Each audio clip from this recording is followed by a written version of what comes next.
I kick that bitch off. All right, y'all. How y'all feeling tonight? I am your host, Kia Hospital, with my fellow co-host, Straight with the Convo, Good Street Sam, Naturally Neek, Jupac, and we are the Convo Club. I'm so happy to be back to the Convo. Hey, y'all. How y'all doing? For real. We went on a hiatus. That is your word. That is your word. You didn't even give me time to give you your props. I knew you were about to say it. But I was giving you your props, though. You ain't even give me time. Sam, what were we on, Sam? We was on a hiatus. Okay, baby. Yeah. And listen. A combo, just not a combo without our narrator. The show, we got our girl. She back there running up. She back there talking. Hey, Clay Amanda. What's up, Mama Amanda? Hey, Mama Amanda. I love you. Give it up for our narrator of the show, Cole on the floor. Sam Cole. Any questions y'all got? Any comments, concerns, bitches, gripes, complaints? Y'all get with Cole, and she gonna tell you where to go. Yeah. We only got a few rules at the Convo Club, and the main rule is respect the mic. We're gonna have some various guests come up. We're gonna talk about some different topics. Ask y'all to keep the side conversations to a minimum. Volume-wise, y'all can talk all y'all want, as long as it ain't that Y'all loud. gotta whisper. Right. Cody. Inside voice. Cody. Cody, use your inside voice tonight. Use Don't your make me use inside my voice. teacher voice on you tonight, Cody. Hey, can I add one more rule? What's another rule? Son, hey, we got a baby on board. We got the first convo baby. Miss Neek is pregnant. So we want to keep the smoking to a minimum. If you want to hit the joke, hey man, go outside. You know, respect the baby. You know We would appreciate it. That's my little guy baby right there. She don't know it yet, but she my guy baby. Yes. Thank you, Parade. Not Bahrain. That's the name of the state. The world on drugs. The world on drugs, gang. Who on drugs tonight? Anybody out there on drugs? Who on that dope, man? Who on that dope? Everybody gonna lie. Everybody. At least he on it. What you all say? Everybody scared because Roy here, man. Roy with the Y. I know some of y'all niggas on drugs. It's all good. I'm on alcohol tonight. This is a safe space. This is a safe space. Right, Roy, you can't take nobody to jail. It's not this reason it's backwards. It's a freebie. You get a get out of jail free card tonight. Shit, not free. Ain't free at all. So we gonna kick it off. The influence of drugs. That's a very broad topic. Right. That's broad. I think. Well, why y'all think people like do drugs or turn to drugs? For what? Tragedy. Yeah. Trauma. Trauma. Tragedy. Trauma. I think bad injury. Yes. Mm-hmm. Yes. I think you gotta be a little bit more specific and cater a certain drug. I know people tend to turn to something, but once you turn to certain things, I think they have certain reasons that push you certain ways. Well, I mean, that's just like the influence of like the culture with music. Like, for example, Dirty Sprite. Everybody kind of do that because of Future. Tea, white girl, ice. Bow. Like, I feel like a lot of people do it because they think Future do it, but the ironic thing about that is he don't. So you said talk about music. So you going to the music? Yeah, I'm going like the influence. Basically, some people are influenced by music. Thanks. Honestly, I think like in the last, like let's say 20 years, I would say Wayne. Like Wayne introduced a lot of people to different types of drugs. You see how you look, huh? That rock star mentality. See how you fucking look. Like hard But I think times. that's always been a thing. Like I think music has been a big driver in drug culture. And the way we consume music is like through parties and whatever else we do, but the music is a huge driver, whether it be weed, whether it be X, whether it be the hard shit. Party drugs. What's considered hard drugs? Right. What's hard drugs? Let's draw the line. I think that's crack. Heroin. Crack is not a hard drug. Crack not a hard drug. Heroin because it Crack is starts. still alive. Heroin because it starts with So an is meth a hard drug? Hard heroin. Heroin because it starts with an H. Once you get past like, I think like cocaine. Oh yeah. I think once you pass cocaine, like that's considered a hard. Pass cocaine. Because you could like weed. It's a prerequisite. Yeah, like it's like a party drug. Like cocaine is like a party drug. Yeah, but most people that get the cocaine, they stay on cocaine. No, They don't really go nowhere else. So then, But like once you get past cocaine, that's when I think that's considered you know crack. it's called crack cocaine. when you go from the powder to the rock. Not from the powder to the rock. Right. I mean, yeah. So look, let me. So with me, right? I went to college. Let's start that off, right? And that don't mean I'm smart. That just mean I drank a lot. Facts. But I'm gonna tell you, bro. Once I got out of that, see, I always separated drugs and alcohol, right? The day somebody said that and made that a thing together, like drugs and alcohol combined, I was like, man, I was definitely a junkie. Oh yeah, You know what I'm most saying? Like, and it really made me reevaluate the way I looked at alcohol specifically. But I never considered it a hard drug until, you know, I got a little bit more information about it. Like, alcohol is one of those drugs that people, you know, because it's legal, because you can come and buy it, you go to the store as long as you're a certain age, and people don't look at it like they putting you on drugs. You know, your family members, they give you a wine cooler when you're 10. Right. Facts. And they don't look at it like putting You you ever on drunk drugs. Zima? Zima? Facts. Yeah. What is a Zima? She too young. Yeah, I'm too young for that. What is a Zima? Look, you're telling you, you know that Zima. I'm telling my age. It was I'm in the nice 27. little blue bottles. Like, Yeah. it was carbonated. It Right. was clear. I don't even know what they have alcohol in. It was fizzy. I'm telling you, son, you felt What is a Zima? Everybody felt mama upper has Zima. echelon. You know, Zima, I bet you don't know what Fruitopia is either. First of all, I know what Fruitopia is. They So have very it. well, Oh, right? all right. I drunk Fruitopia, excuse me. I love a So fruit. I think that I got a theory that Louisiana fuels the alcohol culture. Like being that it's so accessible, like you could go to the gas station at 2 a.m. and get a pint. Oh, Louisiana got it bad. That Drive-thrus. because it's we like got you it know bad. you go to Texas. I stayed in Texas for a while. They got dry counters. You got to go to a liquor store and get your liquor, and they not selling it after midnight. Mississippi. You know what I'm saying? Yeah. So I think like being that the alcohol is so accessible out here, that's why like it's a part of our culture. You know, they have a barbecue or a party. What you bringing? Somebody pulling up with a handle of Crown or a Hennessy. You know, everything. so I think that growing up in Louisiana definitely put a lot of us on alcohol. Like Hard, real hard. Right. The city girl say Hard real bad. alcohol. Not real bad. I was on it hard. Boy, listen, I ain't drink till I got to college. College make, hey, listen, man. Despite what y'all think, college is the place where people really decide what they gonna do. You know what I'm saying? They go drink, they go, well, this is where they dabble. You know what I'm saying? Based on your limits. But that's where people get to that age where they go, if they about trying it, that may start the road. You know what I'm saying? One other thing I like to say about like the influence of drug culture is like I think we're so desensitized to it because growing up, like my daddy on drugs, 3 out of 5 of my uncles on drugs, my grandfather was a heroin addict. So like I was used to seeing drugs, but luckily I had a parent, like my mom was like very transparent about drug use and was like, there's only a couple of options. It's either death, jail, or you're going to end up like, you know, these people.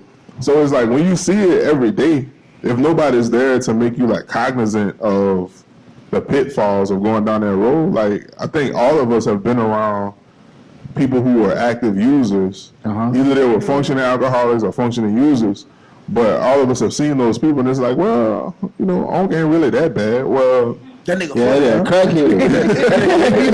but I'm saying, like, you got those people like my dad. My dad used to do binges, so he'll be good for 3 or 4 months, but he'll come from offshore on a Friday, and that nigga be gone for a whole week. Yeah. You know what I'm saying? So, like, for that week, you don't know who he is or what he doing.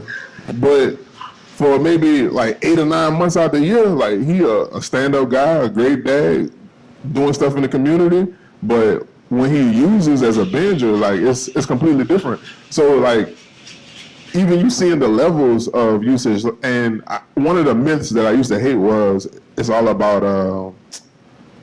it's all about how strong your mind is.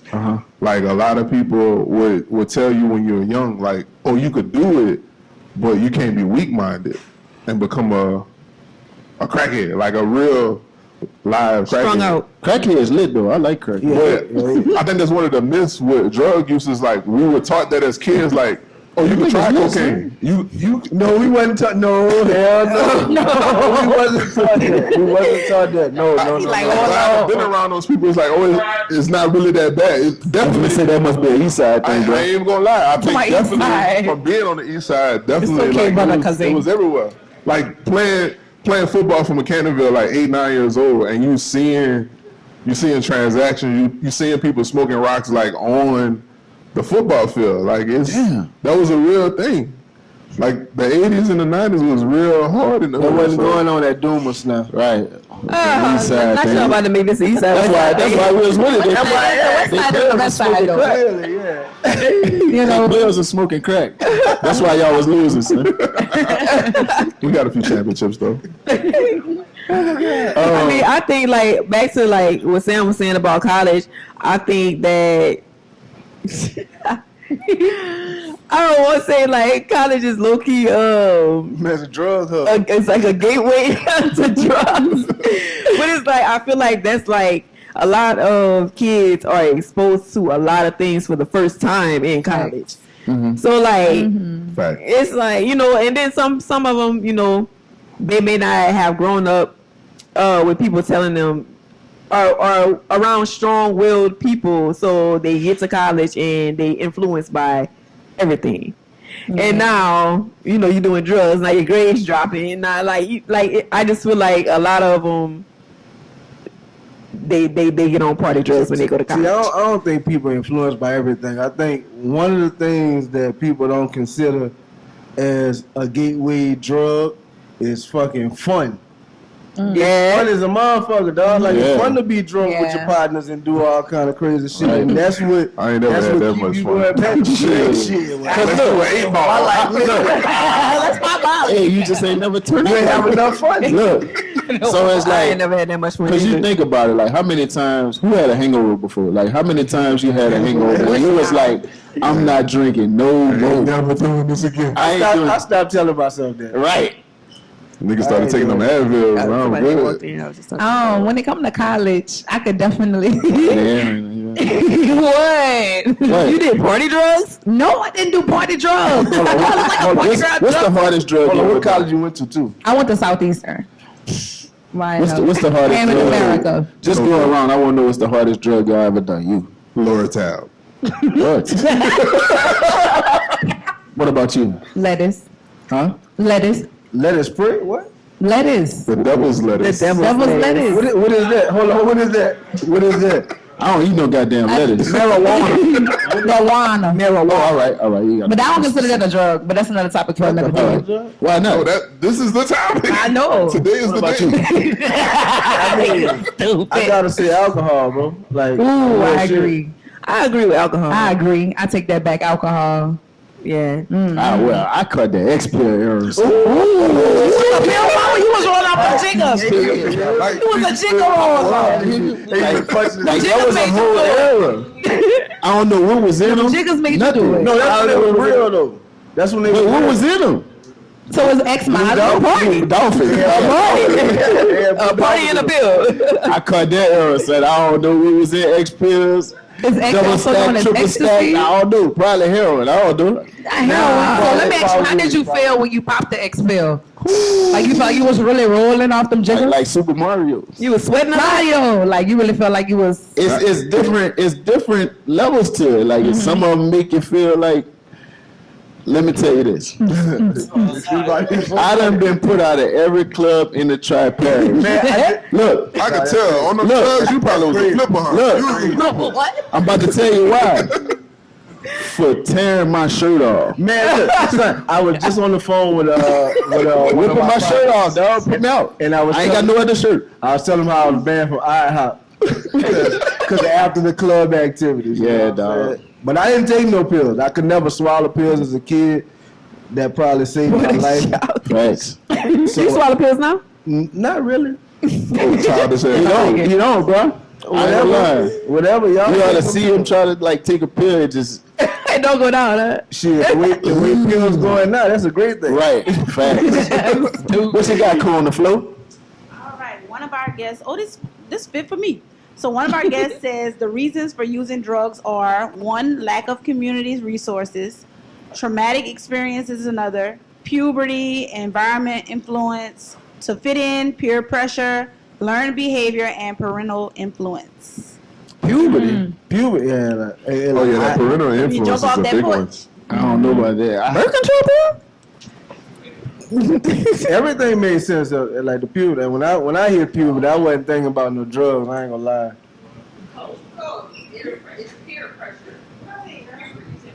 Oh, you said puberty. Oh, peer pressure. Come on. Don't worry about it. Somebody put that puberty. It's poverty. Oh, poverty. Okay, Oh, peer pressure. Oh, Okay, definitely. pressure for sure. okay, Poverty. yeah. Poverty for sure. Poverty Yeah. for sure. Yeah. It's just the search for an escape. Like, I think that's what a lot of people are looking for, like, to escape, man. I mean, because, like, you know, we didn't realize how I ain't gonna say poor we was, but like how hard life is as a kid. You don't realize that shit. You know what I'm saying? So I think like a lot of our uncles and you know whoever drug addicts, they looking for that escape from reality. You know what I'm saying? I think that comes with a certain age because when you 16, I mean different experiences, but what you trying to escape? You're not really escaping real life. You don't know it yet. Well, when you 35, yeah, you trying to escape some shit that I you mean, shouldn't have Some done. people go through shit though. That's debatable because, I mean, even at a young age, like 15, 16, you got girls dealing with sexual assault, molestation.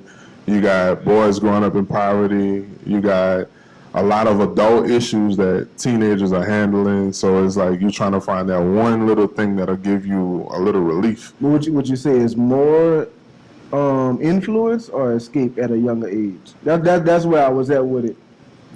Well, for me, like looking, like when we're going to the clubs, like I see it as escapism.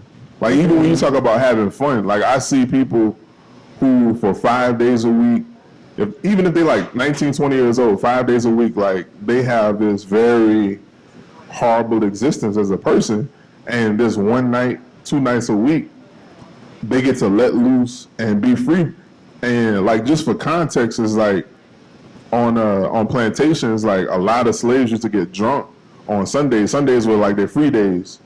So a lot of slaves would get drunk to the point where they couldn't remember what happened because that was like their only taste of freedom. I agree with that. So watching teenagers and like young 20-year-olds in the club is like, it's the same. I get the same feeling when I see people in the club. It's like, I know that, like I see a dude every day. I don't know if y'all know who I'm talking about, but I see him walking every day between Terrebonne and Market Street. Yeah. And on Thursday, he had Thursdays. On Friday, he had another club. I know like he's talking about. I he know. wears out his fucking shirt I every know he's single talking about night. Cleveland. But every time I see him, that's what I think about. Like, he looks like a slave to me. He looks like a person who's trying to escape from his reality. Yeah, possibly. So I get the same vibes. I get the same vibes from a lot of people, man. Just like, but that's the basis of an addiction. Like people just trying to escape. You know what I'm saying? What you got, Cole? What's down? All right, I got a few cards. One says y'all missed lack of opportunity and that drugs feel good. That's what one cousin. They do feel one. They do. Drugs feel amazing. Look, let me tell you. I don't know. Like I said that like a real fucking Drugs professional. like a real drug. I don't want to like. I don't want to do heroin, but I need to ask somebody what that shit feel like. No, son. No, I mean, you can ask them. I don't want to do it. Hey, watch it. Huh? Hey, no, It feels like that. Hey, it's crazy that you say that because I actually asked somebody what that feel like, and know what the answer they gave me? It fucked me up. They say it felt like I got a warm hug for the first time in my life. I'm like, what the fuck is that? Damn. Like, what I is might that? try that shit. Hey, I was telling y'all about the You ain't coming back, son. Like, say your ass down. I mean, it's just a hug, son. We was on the call. I had a lot of hugs. When we was on the call, I was telling y'all about that scale. Like, these doctors had did this scale, and they were saying, like, you're supposed to have dopamine in your body. So, like, when you eat your favorite meal, it's like a 2. You eat a piece of chocolate, it's a 3. having sex is like a 9 or a 10, and doing meth is like 100. So it breaks your brain. So it's no way to like recuperate or Hold on, get sex at 10 and meth for 100? Yeah, bro. Right. That's just Hey, you just made it tilted for the first time. Nah, son, for real. See, Hey, look. This information is being taken all the wrong way. we are no way, shape, or form here condoning meth, guys. Opening up that pathway, like only a little bit is supposed to be released at one time, but when you're doing something that is like Yeah, it's intensifying it. And you constantly trying to extremely chase strong, right. like it breaks who you are as a person. Like you can't feel regular emotions. I was watching a documentary about drugs, and this dude was in high school. He was on a track team. He did meth for his first time before a track meet and broke every record at the school, bro. Like long jump. Yeah, so that's what he said. Like it just unlocked his brain, and he like was chasing that shit ever since. I actually think Then his teeth start falling there's a out. gift and a curse with drugs. I think drugs make you a superhero. But the Crackheads are superheroes, But the bro. problem is you get addicted to it. Right. You know what I'm saying? Yeah. Crackheads That's do the- it. Everything in moderation. Crackheads are superheroes, bro. Like Yes, crackheads. superheroes. It's literally a crackhead. Bro, like- everything, dog. None of my favorite superheroes ever sucked dick for crack. I'm just Not all crackheads suck How dick you for know? crack. How you know? Why you know? Some of them go steal meat. saying. Why you? He did it? Why that man? First of all, Why that man hanging in dark alleys? You don't know why he in them dark alleys? He getting cracked? he like He to might be. be. And I don't know, the superheroes a lot dark alleys. Somebody in a lot of dark alleys. I don't know. So everybody- I was saying. Go ahead, Cole. What you got? What else you got? All right, so the next one kind of speaks to what y'all saying, curiosity. It says curiosity will make the most yeah. well-rounded person try anything. That's Curiosity for sure. I'm The curious. last one says, how does one grow up in an environment of seeing a crackhead daily and still try drugs? Cause crackheads lit. Crackheads are hilarious. But no, that goes back to that point about people telling you like they only an addict because they were weak.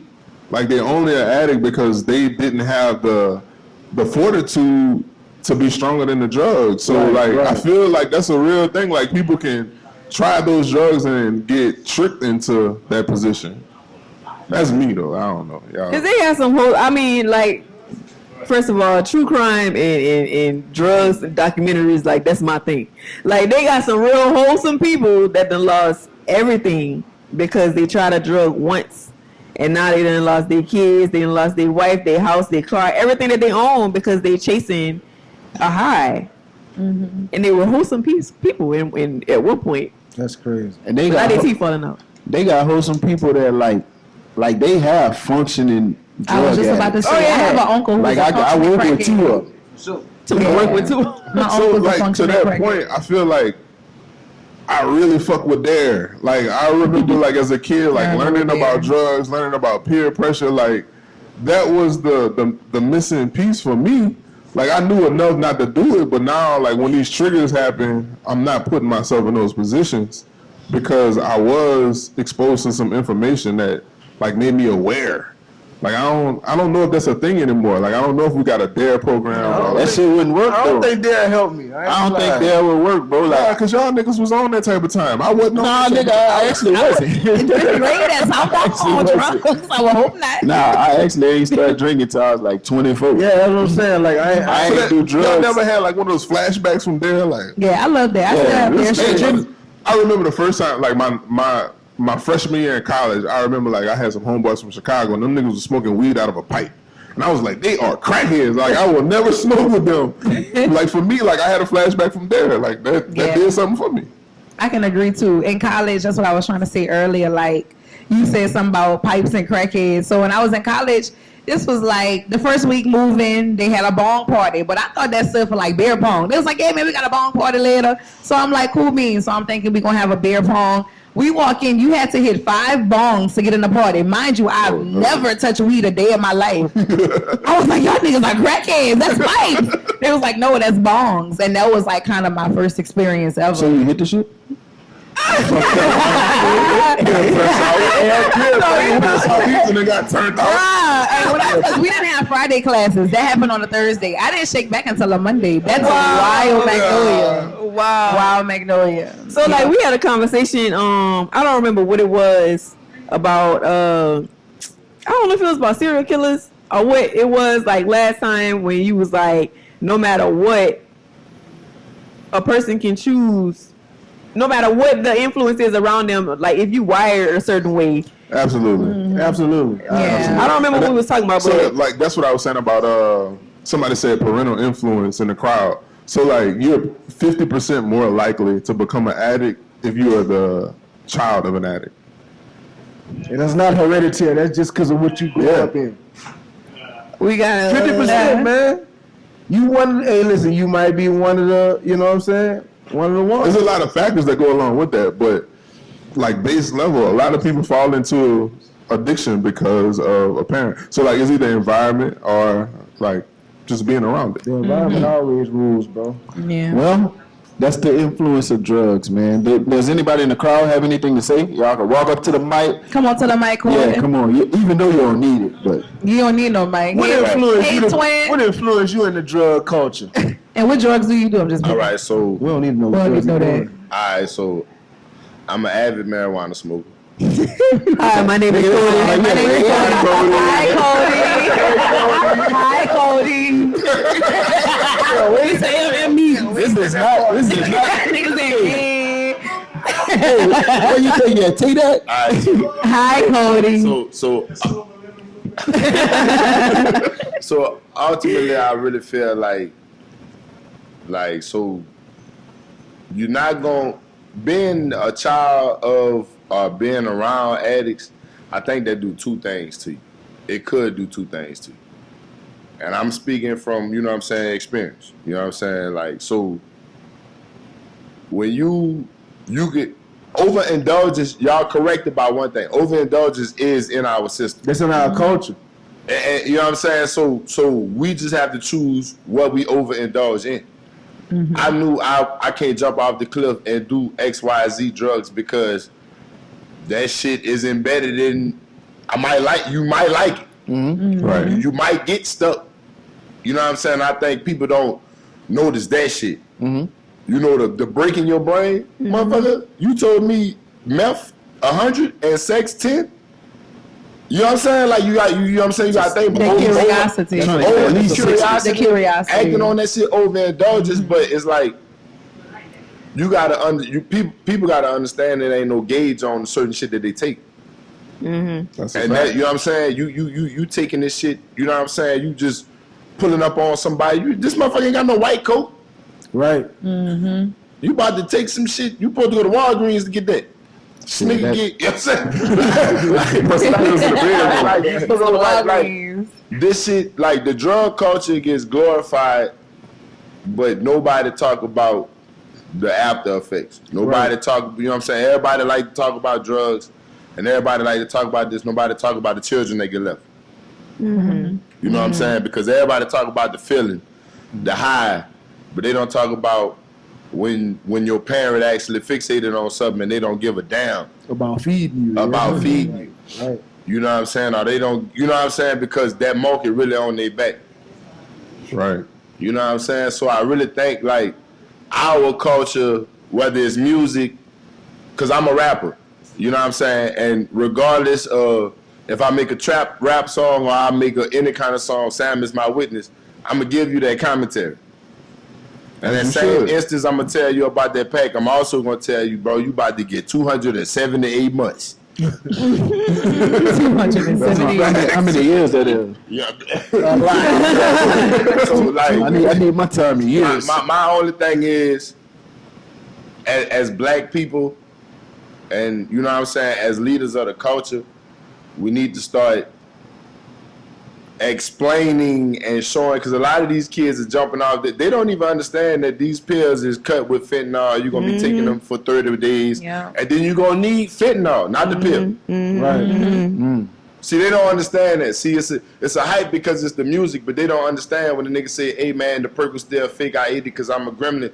Gremlins are fictional characters. You know Right. what I'm saying? Like And they say real people. you know what I'm saying? Like You seen Kodak I Black get what Lady? you're saying. yeah, he a gremlin. He a gremlin. But we understand that. So, but me, because people look at like I'm an artist, and I ain't gonna be too long, but I'm an artist. People look at people like me, and the songs that we make, and what we do, and what you know what I'm saying. We was talking about music earlier, so I'm saying like, just in the words of Pimp, we need social commentary behind these records, Yeah. because people are really dying. When hip hop started. And I'm not speaking against, and you know this is live, you know what I'm saying, I'm not speaking against nobody that know me, but when hip hop started, the message started, we was fighting against motherfuckers dying. Nigga, you know what I'm saying? We really was fighting against overdose and all that shit. So as an artist speaking to the public, we need to bring it back to social commentary because these kids are dying. They turning into the modern day junkies, and they don't even know. Like you giving them the ammunition to take it because it's turned, but they don't know. Like, hey, look, my first time in LA, I seen somebody snort coke. I was like, hey, bro, where I'm from, you a plate. Right. Right. Facts. Right. You know what I'm saying? Like, that's not cool to me. You know what I'm saying? And a lot of kids didn't grow up around that aspect. Like, nigga, you a junkie. Like, when you walk in the, you know what I'm saying? Like, people didn't tell them that. I got friends that'll tell me, hey, boy, you do that. I ain't hanging with you no more. Right. Right. And see, like, you know what I'm saying? That's the gauge that we don't do now because people don't want to get in people's business, but everybody got to be held accountable with this drug shit. And see, I think that's like more so than any Thank you other for your era. appreciation, son. That was great great insight. Like more so than any other era, bro. Being that fentanyl exists, like man, it's more prevalent than ever to warn people about, you know, that one time. Yeah. You know what I'm saying? That one time could be your last time. Can I speak to what he said about like the commentary and rap? Like I don't think we've gotten there yet. Like Jizzy talk about how he was like a dealer in '88. It took him like damn near 20 years to get to that point where he was talking about like, well, maybe you shouldn't be doing that. No, sidebar. That's the sidebar. You got to realize the transition and when music was made. Jay-Z recorded them. See, Jay-Z them got money. So when he was recording them album sound, you know, right now I got 100 and some songs that we didn't put out. You know what I'm saying? So when you rapping that shit, that don't catch your grown man transition. Right. That's what I'm saying. So I feel like the users are like at the height right now. None of them have an introspective mind or an introspective goal when it comes to music right now. Because people not coming into the game with their own money right now. Yeah, that's true too. They're gonna shelf you and tell you what to put out. Yeah. And at the same time, one of the things I always like to touch on is that a lot of the, I don't want to just say artists, but people in general that's, you know, this era below us, they've been medicated their whole lives. You know, whether it was prescription, whether it was in kindergarten on Ritalin, or whether it was, you know, on whatever. So when you grow into an adult, like you just so used to taking drugs that it's normal. Yeah. You know what I'm saying? Right. So like this, so when governor say I don't want to go to sleep, I need more addicts, he talking to everybody that's in college. Right. They get prescribed that shit. Yeah. So it's, you know what I'm saying? It's not as bad. You ain't get it off the street. Like, we in an era that's telling you, hey, look, a medically prescribed, look, I pop X and I had pop X before and I pop Adderall. Let me tell you, that shit's the same fucking thing. For all y'all that don't know. But that's the same thing. But they giving it to you and they pumping that shit in you. And they Nah, that's giving it to facts. You know what I'm saying? And it's like, okay, it's not fentanyl, but it's Adderall. Right, just like alcohol, man. Alcohol is for sale, so you don't look at it as a drug. You know Right, what I'm because saying? you can go get What it. you got, Cole? I actually wanted to speak on the same thing that we touching on right now, because I saw a post on Facebook that said that they teach you there in school, but they also want you to give your kids this medicine so they can sit down, you know. So it really does start at a young age, and also I want to just kind of touch on the foods we eat too. Like it's so easy chemicals. because like addiction itself is so easy. Sugar. We addicted to sugar. We addicted to food. We addicted to whatever chemicals they're pumping in our foods. Like, it's just a setup. Like, you know. Facts. Facts. No printer. Facts. Okay. How you doing? Hi. What's your name? Thais. Hi, Thais. Congratulations, me. Oh, thank you. I have a question, Trey. Mm-hmm. So I just want clarification on a comment you made. I work in mental health, so I'm around it like every day, and I see people's different paths to drug addiction. Like, so when you said that they're weak, like, what do you really mean about that? So, like, that's not my, I don't subscribe to that. But Okay. I have heard that since I was probably about 10 or 11 years old, that if all of us, we're strong because we've done this drug and we're not addicts, nothing has changed in our life, we just use it to have a good time. But if you take this drug and you become an addict, then you are weak. So I think it's like it's a trap and a misnomer that people say that, and the person that's not using the drug, that has no experience with it, they will pressure you into trying the drug under the guise of, if you're strong enough, you can do this and have fun just like us. Right. I don't think it's right. I think it's absolutely wrong. But that definitely is a myth that is persistent, especially in our community. I have heard adults say that. I have heard children say that from a very young age. I don't believe in it at all. And I cuss people out when they say shit like that. That's just my stance on it. I don't think a person is weak, but my analogy for addiction is all of us have different triggers for addiction. And I feel like you don't know what your trigger is. You don't know if your tolerance for that drug is a 5-gallon bucket or a thimble. You may take something one time and that's it. You are on it for life. You may take it a couple of times and you're cool and you can go back to your regular life. I don't know. I have never done the physiological side of it, so I can't tell what it is for each person, but I'm smart enough to know I don't want to try none of that shit, not knowing what my tolerances is. But I don't subscribe to that belief, but I hope that answers the question. I was just wondering. So how would you have that conversation with someone that, like, in your personal life? Like, as far as if they do grow an addiction to drugs, like, how would you approach them as far as, like, trying to help them get help? Because I was the one that put, like, lack of resources. Because I feel like being from the tri-parish and my profession, like, they don't have nothing that could really help them as far as coping or really understanding what they're experiencing. And with environmental influence, drugs are so easy to access. Like, that's why the weak comment caught my attention. Like, I don't really think everyone's weak because everyone has a different story. Right. Like, some people go through a surgery and they become addicted to prescribed medication. 100%. So that's why I was wondering, like, what exactly you meant by that. But I understand now what you're saying. So the role I would take to, let's say I'm dealing with a young person and I think they're going down the wrong path and I need to show them what it could do, I just take them around the addict.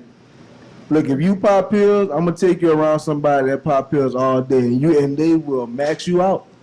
They gonna max you out. Like, there's no way you could dabble in something and see like the most extreme result of it, and still want to dabble as much. You know what I'm saying? We'll see. Like, I'd take a different approach because I don't think logic applies.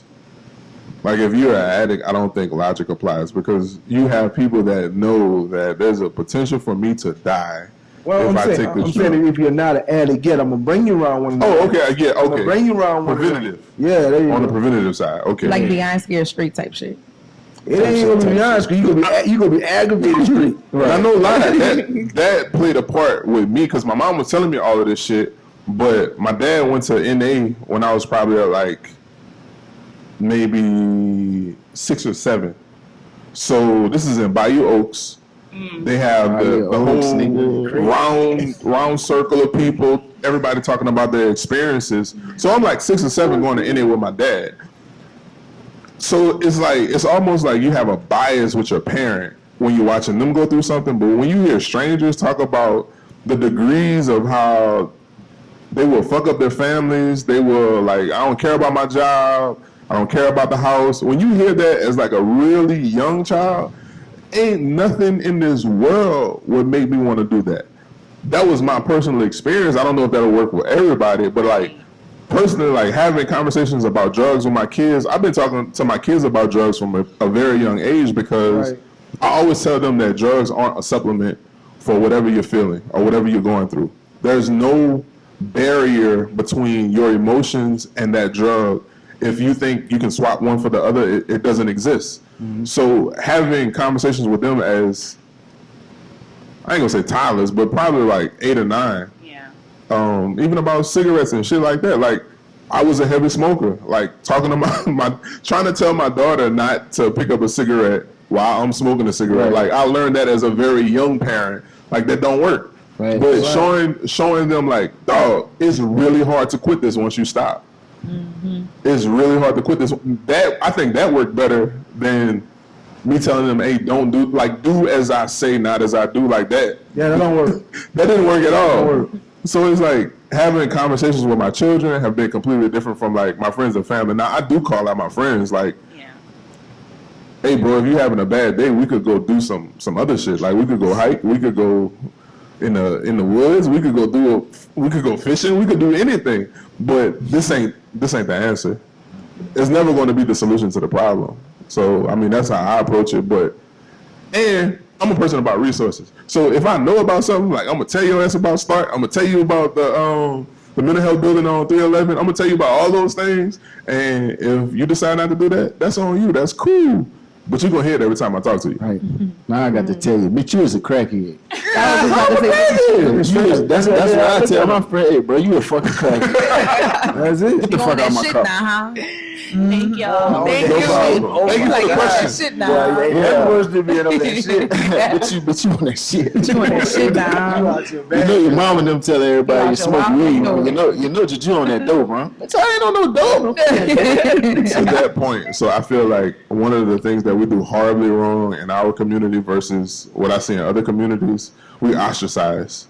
Like we will make a person feel like an outcast. So when they become a user or an addict, we will make sure that they have no fucking support system at all. And I watch how like black people give commentary on how white people handle the opioid crisis, and like y'all gonna get laws changed, y'all trying to start all of these clinics and do all shit, yeah. Well, that's what the fuck we were supposed to do with crack. But we ostracized our people and said, no, that's your problem, you fix it. Nah, come cut this grass. Nigga. Hey man, look, I understand what you said, but it's a difference. Epidemic. It's an epidemic. Don't get me wrong, but epidemic among a poor community compared to a community with resources and finances, the route is going to be different. Right. You know what I'm saying? But the intent, like the Christian Baptist preachers, the National Black Caucus, they were the ones who co-signed the 90s crime bill. They were the ones who got that bill passed to give black people more time for crack over cocaine. They're dumb. They're stupid. Yeah. So it's like the intent was completely different. When white people saw a problem in their community, they addressed it from a holistic point of view. When we saw a problem, we turned those people into the demons. I think that's a matter of resources, though, because all white people did was say, you know what? See what they're doing at the crack house? I'm going to put it in a building and give them, like, it's literally the same thing. It's just they criminalized it when we did it. Crack house, crack office. It's the same. No. We criminalized it when we did it. That's what I'm telling you. Like, Joe Biden was the one who signed that bill, but the National Black Caucus was the one who put that bill up and made sure it got passed. That was all black pastors. That was all black senators and House and representatives. We did that. I mean, yeah, but all that comes down to who's funding who too. So I mean, that's a whole topic. What you got, Cole, on the floor before we move on? What does crackhead mean? Hey, that's a good question. What's crackhead mean? Really good question. And when does the drug become a problem? Let me answer. When you start selling your furniture. Ain't your turn. Let me go on that crackhead topic because at one point my son, he might have been 7 to 8 years old, right? And he called somebody a crackhead. No, real talk. And Denise got mad and this and that, and I'm just like, hold up, man, you 7. You ain't never seen a crackhead. I'm like, what's a crackhead? What you know about I that? asked him what a crackhead was, and he had a complete different definition of it. It's something he saw on YouTube. This when people, they dumb it, whatever it was on YouTube. That was a crackhead to him. So like, what is a crackhead is a real topic because they got some people that think you ain't a crackhead unless you selling furniture. Me, you smoke crack one time, you a crackhead. Right. You a crackhead. You know what crack do to people. Right. Don't do it. I ain't gonna say one time, twice. Twice, or that's because you want to try it. You can smoke it one time. You dipping it that way. One time you go smoke. On the All it takes is one time. This one time with me? Right, like once you rich. One time, so you're not really a Yeah, I see. crackhead. You gotta do it twice. I see you rolling on a bike with a 2-door refrigerator. You're a crackhead. Now, if you suck dick against your will, You want to get your will. you suck dick against your will, you're a crackhead. If you suck dick against your will. You're a crackhead for sure. And that's so how fucking immature you are. Nah, You know, like if you suck dick against your will to get cracked, so you like all the way out there. There's no coming back. I think, like to me, a crackhead is somebody that you can look at them and tell that they on drugs. like their body movements, the way that they hold their mouth. Like why? Like you can see it on the outside. Why the fuck people that's on drugs be talking to you like you don't know they on drugs? Like that shit be pissing me off, dog. Like two dudes came bought a car I had. Oh, Lord. Which, by the way, they ain't even had a car 30 days. It's broke already. But look, so both of them on meth, right? I just made that observation. Don't know for sure, but I'm like 98%. And they went to jail today this morning. Right. And look, one of them had on a blue jogging suit, and one of them had on a red jogging suit. So I call them niggas the meth rangers, right? The meth rangers. So they talk to you as if like you don't know that they own meth. man, that's because I would assume. I don't know. I would assume what they say humans use 10% of their brain. That's okay. They own the 12%. They think they smart. Like they got a whole plan. But they like got the meth sores, they teeth gray. Hold on. You know? Hold on. The same thing Right, they skin up. applies. The same thing applies when you like 16 and you walk in the house high. You know you high, but you trying to act normal, right? That's like doing the same thing. That's like the group of cousins that leave at the repass and Hey, come go back. take a walk and come back. Y'all wasn't trying. Yeah. Guilty. But let's move on, man, to the next topic. All right, man. The next topic is pharmaceuticals versus holistic healthcare. Meaning, like, are you somebody who would rather do it the natural way, taking things from nature, from earth, or are you going to the pharmacy? You going to pop them pills? And we definitely have somebody in the building. We have a guest, Dr. Torri Thomas, with Greenleaf Dispensary. She is on the holistic side. Yeah, come on up so we can have a convo. I'm looking for a witch doctor. Me. I'm trying to get that natural. You little chicken bone. Oh, I'm sorry. There you go. Welcome. Welcome. Thank you for having me. We are happy to have you. Get comfy. Okay. You're right. To my blow. You had to blow on it to make sure it works. She's doing it. Right. Testing. Thank y'all for having me. You're welcome. So tell us a little bit about yourself, where you work at, what you do, and how did you get into this field? Okay, so my name is Dr. Torri D. Thomas. Y'all can hear? Y'all can hear me? Yep. Okay. Thumbs up. Okay. So I'm originally from Thibodeau, Louisiana, and how I got into pharmacy, well, I went to Xavier in New Orleans. Oh, that's your beam out there. That big clean. I thought you go to Xavier, you get a bill. Thank you. So initially when I went to Xavier, because Xavier is gung-ho for sending black people to medical school. So I was like, okay, maybe I'll be a doctor. But freshman year, fall semester, I was like, it's not going to work. So I was like, what else can I do? So I went from, I like math. So I went from okay, maybe I'll be a math teacher. Or, maybe I'll do nursing. But if I did nursing, I would have to leave Xavier. So pharmacy was the next best option. So that's kind of how I got into pharmacy. I've been doing this going on 19 years. Oh, damn, shit. Thank you. Shout out to the black I pharmacist. earned my stripes. Yeah. Been doing retail pharmacy. I've worked for Walmart, which I currently work for Walmart, but I did work for them previously for, I guess, altogether maybe like 12 years. I've worked for independent pharmacies. I work for hospital pharmacy, and as of now, I work full-time for Greenleaf Dispensary, which is our local medical marijuana dispensary here in Houma. We have another location that's opening in Bayou Vista. For those who don't know what Bayou Vista is, right? That's Market City. Because I didn't know what Bayou Vista was. I'm like, where that's at? It's opening on Tuesday. So we're excited about that. So that's basically a gist of what I'm doing. Okay.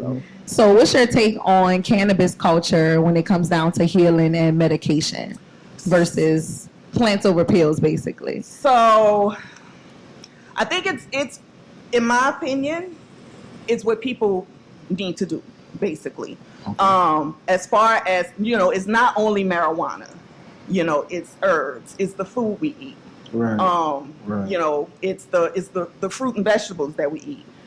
All of those things put together needs to be reintroduced back into people healing. As far as marijuana culture, and its healing, I've gotten so many testimonies about how people they're not taking their Ambien no more. They're not taking their Xanax no more. People are getting off of these, these pharmaceutical drugs that can, potentially cause harm, because they're using marijuana to help them with their ailments. So many people have beaten cancer and, things like that. So I think it's the wave. It's what people need to resort back to. Are there particular strains that do things for particular ailments in the body, like sativa versus indicas? Yes, definitely. Sativa can be used for, like, if you are depressed, or if you have ADHD, or if you need like some kind of pick-me-up. You need something to carry you throughout the day. Daytime weed. Clean up weed. That's why I stopped smoking. See, I need to know what my weed gonna do. I don't need no Gary Payton on that. I need to know the side effects because I miss out on a lot of life. Fucking around with weed. Definitely. And then you have the other side of the spectrum. You have the indica strain, which helps you to relax. It helps you to sleep at night. When we say indica, we think of couch. In the couch. Okay, I've never heard that. That's new to me. That's what it was. In the couch. I need like some. You got some like Red Bull weed to give you some energy. So that would be more of your sativa strains. Yes. That'll inspire you. Give you some energy. I had the indica. She's still sitting in the jar. So I never been to the Greenleaf Dispensary. Like, what would my experience be like if I walked through the doors? So, in order to get through the door, I know you. I need a Sam's card. Hey, Torri back there? Sam's card. Dr. Torri, where you at? Torri now. no, in order to get through the door, you have to see a physician that is that has a medical marijuana therapeutic designation. You see them, they determine your ailments, and then what they do is they send over what's called a recommendation. They'll fax it to us or whatever dispensary you want to go to. Once we get it, we give you a call and we're like, hey, we got your recommendation. Come on down and, check out some products. So what if they recommend me something that I don't want? So that's the thing. If they give you an open recommendation, you come in and you pick out whatever you want. That's just your foot into the door. Correct. Now, there are some doctors that will give like a closed recommendation. Usually that's the pain doctors. Like if they're prescribing you, if you're already on like Norco or Percocet or something like that, then they'll be specific. Like he can only get this much flour or he can only get this much. Y'all got Za over there? Say what? Y'all selling Za? Y'all got Za? Za. Za? No. What is that? That's right. So I don't know. Rapper weed. Professional. I need that rapper weed. I want to get rapper weed from the dispensary. Rapper weed. What I gotta tell my doctor for him to prescribe me rapper weed? You got a rap? Hey, I know a lot of people that smoke rapper weed that don't. Oh, you rap. gotta, like, when you go to the doctor, you gotta do it. Say, Mr. Pot Scraper. He gonna know exactly what you're talking No, about. you gonna get some dog food. I mean, it sounds like the way that she described it sounds like it's pretty easy to get it. Is it easy to get like a recommendation? Depends on what doctor you see. Okay, so Damn. like, I got some questions. So like, I think that there is like a distrust with how easy it is to get a recommendation. And as somebody who's like a hiring manager on my job, like I've had people and I'd be like, can you pass a drug test? And they pull out their card. Damn. And I have no guidance with that because it's not like, it's technically not a prescription, but it's not illegal. Right. So I feel like I'm between a rock and a hard place when I'm trying to either hire someone or I have a random for one of my current employees. So I'll be real with you, and I will give you my honest opinion. When we have patients that come in, sometimes we can tell the difference between whether or not they're coming in for some kind of ailment or whether they just got a recommendation just to get high. Gotcha. Sometimes we can't tell the difference because it is, just like I said, depending on what doctor you see, it is quite easy to get one. It is quite easy to get a recommendation. So I feel like, you know, when this whole marijuana thing became a topic, of course, government and legislator they just had to get their hands on it. in some kind of way. So basically, they came up with this kind of system. You know, they're seeing what it's doing in other states. You just confirmed my theory. Yes, Right. they're seeing what it's doing in other states. They're even though federally, you know, it's still illegal. We don't pay taxes on it federally. Ooh, that's another thing I want to ask. So how do y'all maneuver around that? Like, I can't put this cash in a bank that's federally insured. So what y'all do with that money? Like, how y'all get paid? So the money we make, Yeah. well, the money I make goes in the bank. Clear that shit up right And there. then, like, you know, the owner, you know, the money he makes goes in a bank because I constantly hear them talking about making deposits. Now they can only go to certain banks. Oh. There's certain banks that will. Okay. Yeah, there's certain banks that don't want to fool with it. So you got to find a bank that'll. Okay. So you can't just open your own dispensary. Like, let's say I got a plug. Hypothetically speaking, you can't just open your own dispensary. No. Like right now. No, because you have to go through the board of pharmacy, and the board of pharmacy only gave out 10 licenses within the whole state. Damn. Them white boys Only- rich. Them white boys rich. Do you think we will get there? I think so. Once they figure out how they can get their cut. But the governor we have now, are you talking about as far as like recreational or? No, I'm just talking about like to where, because I know a couple of people that have their own dispensaries, but they in Cali and OKC. You know what I'm saying? So what, we have one on every corner like Walgreens Right. and CVS. Right. Gotcha. Well, I could tell you like this. If we did, I think all of them on each corner would be successful because That's how it is in What's up, Canada. man? because Y'all be busy.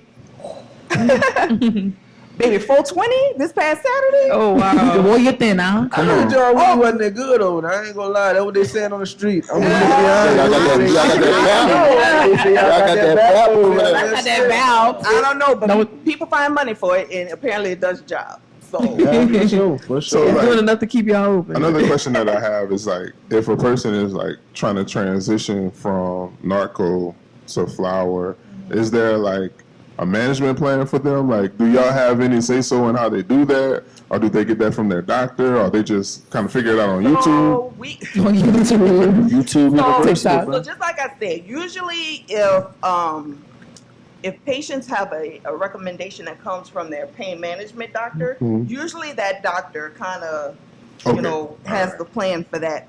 All we do is, and it's us, my role and the pharmacist's role at the dispensary is patients have questions, we're there for their questions. We're there to explain, the difference between whatever. If they're going through whatever ailment they have, we have recommendations for that. As far if they are on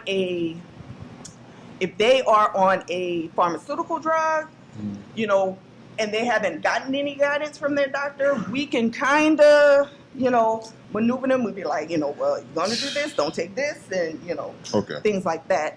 But as far as like an actual plan to like wean them off of, pain meds and try to get them on the flower, we don't handle that. Okay. Tell them don't come in there with all them questions. They don't be asking the weed man shit. What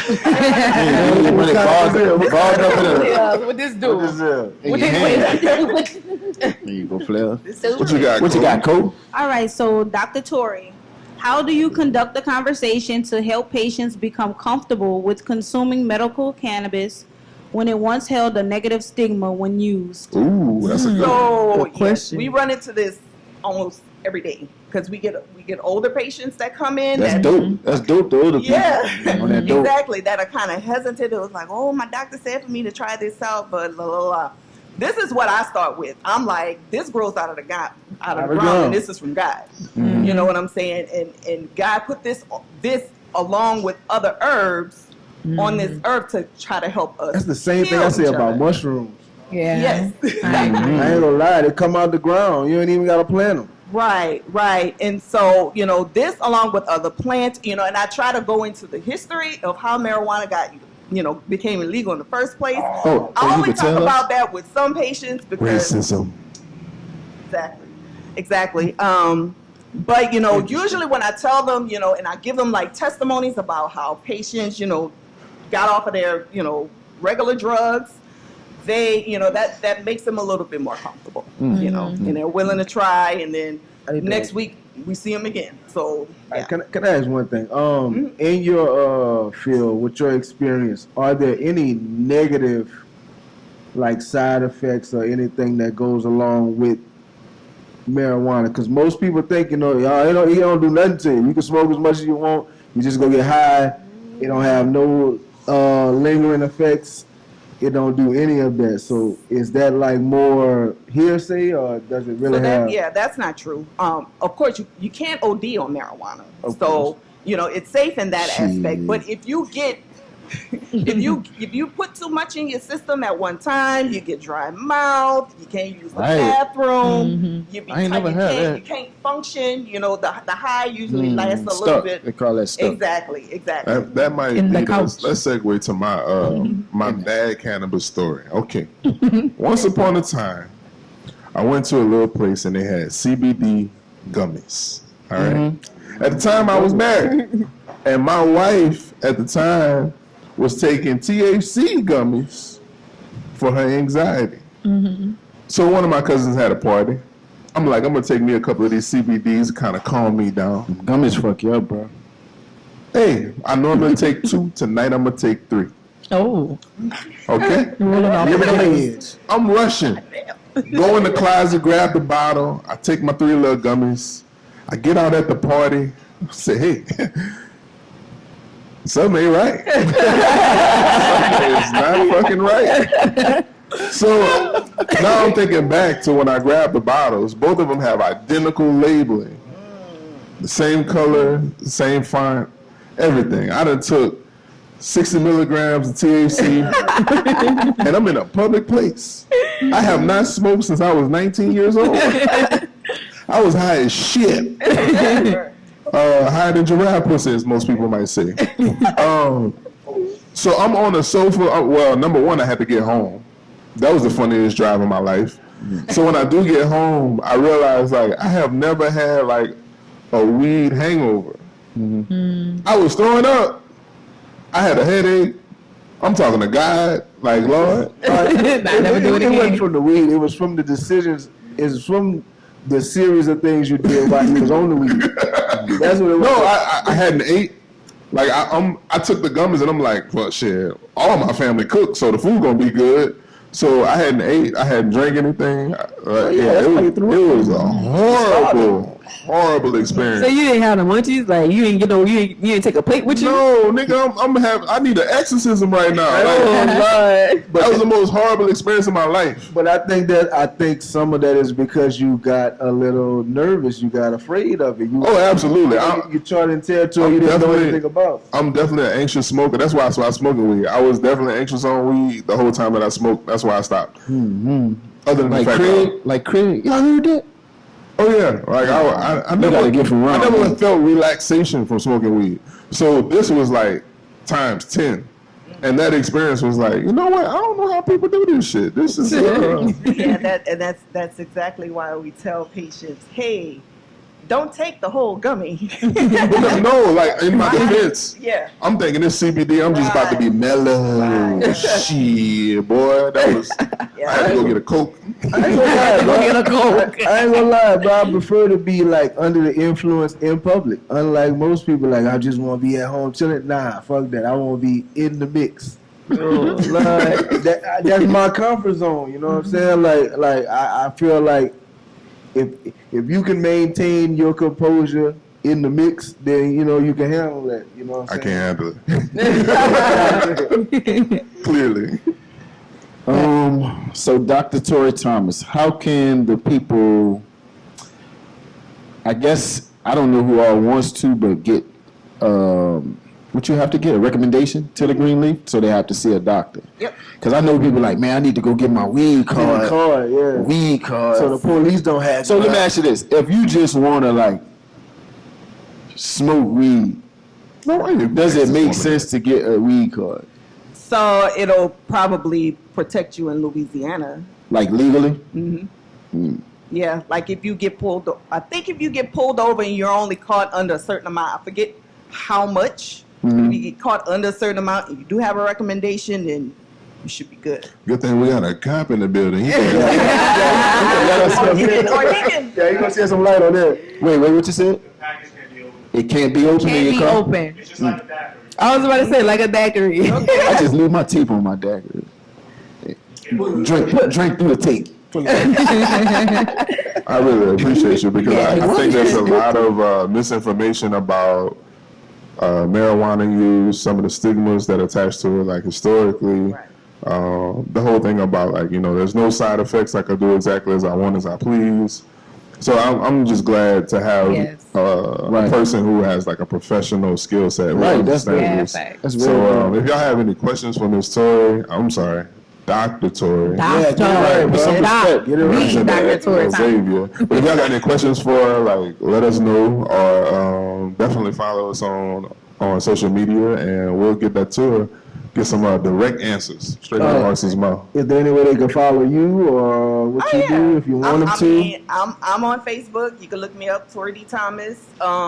You can follow the Dispensary's Facebook page. It's Greenleaf Dispensary. Gotcha. We don't post too much on there because we kind of on their radar and they like waiting for us to post the wrong things. Well, y'all losing because the drug dealers be posting this. They be posting Y'all fuck it up right there. Got them runts. But yeah, usually I'm most active on Facebook, and I post all kinds of stuff like community events I share, and you know, just for our upcoming grand opening, which is on Tuesday, just in case y'all missed that. Tuesday. Yes. But yeah, that's where you can find me, Torri D. Thomas. We thank you so much. I'll give it up for Dr. Thomas, man. We appreciate you so much for joining in on the convo tonight. Thank you. Who that mic for? Who that mic for? Oh, I'm sorry. Go ahead. Right. Everything I knew to say. All right, man. That was dope. All right, we getting into our next topic. All right, so next topic is how did we get? What y'all mean? How did we get here? How did the drugs even get here? Oh, how the drugs got here? Yeah, how did we get here with the drugs, man? We know how we got here. The government. How these drugs got you, man? The drugs been here, man. You know what I'm saying? So The man put them, yeah. Depends on what area you're talking about and which drug you're talking about too, because like after school, I became a historian. Started searching the truth. And I mean, what changed my perspective of drugs is just understanding that everything you add to your body is a drug. That crackhead out there is just as much a drug addict as the person that go to Starbucks every day. Gotta have the caffeine. Different Caffeine drugs, is a you know. drug. And when you realize that sugar was the first drug Yeah. that was trafficked around the world, it's like, hey, bro, there will always be a call or a need for it, apparently, as long as they got humans on Earth. But when you're talking about destroying communities, well, that's a whole different topic. You know what I'm saying? Caffeine is the most addictive. I ain't gonna, well, they consider it a drug too. So like that's why a lot of employers get a contract with a coffee distributor like Community or something. Because you remember when they took that coffee machine away? Man, the boy don't want Them work. boys put in the pool to buy coffee. They like took the coffee machine away at work. They was like putting in a pool to buy coffee. But just the numbers and like how caffeine increases production. That's why businesses do that shit. I mean, how much production they trying to increase? Because you hire a bunch of crackheads. Right, that's my plan. Seems like a mug. That's my plan. But Pay them in crack. I mean, I'm gonna get y'all takes on this before I bring up Mr. Roy. You know what I'm saying? Roy with the Y. Yeah. So Roy with the Y is an officer, correct? Right. Yeah. Narcotics agent. He's a narcotics. Oh, you the fed. So she done gave it. She You the done fed. come up. You want to bring him up now? Yeah, I mean, Come on up. We're gonna bring up. We got some questions for you. My partner, I do. You know what I'm saying, Officer Roy Williams. You know, so we can expound Welcome, on. Roy. We can expound on your take on. You know what I'm saying. How did them drugs get here? And with you, I'm going to get more specific to this area. What's going on in this area? What do you think are, you know what I'm saying, the biggest problems? How do you think it got that way? What do you think needs to be done to, you know what I'm saying, reprimand that or cure it or whatever the case is? I believe we got this way because, you know, home has always Can y'all been like, hear? in poverty. Home always been in poverty, you know, like we got the oil field, but when the oil field crashed, you know, people had to find the next best thing. And usually it resorts to drugs and smuggling it into home. I mean, there's so many ways to get it here. Right, You know, we got right on the surrounded by ball. water. Right, You know, they can come across the border, they can come across, you know, in the water. It's different ways that it gets in. It's all about preference. But I think it started with, you know, back in the day, a lot of the drugs that we consider what people use as crackheads it was the local anesthetic back in the day, cocaine, heroin, and the modern drug today is fentanyl. They still use that in hospitals. You know, for pregnancies, broken bones, they still use it. How do you think that made the crossover to as a street drug? You know what I'm saying? Like, how did that happen? It comes from the same place. You know, it all comes from across the border. You know, it's grown across there, and usually it's ordered up on the black market, or sometimes it's just smuggled straight across the border. Nowadays, you know, it's getting shipped straight to an address. Wow. So it's because it's so cheap, or like is it like what made it wait until now to start being as?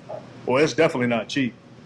Oh, I thought I heard it was cheap. It's just it's just That's easy just for this accessible much. nowadays. You know, there's so many ways to get in, and it's more accepted now than ever. You know, back in the day, like everyone y'all was saying earlier, you considered a crackhead.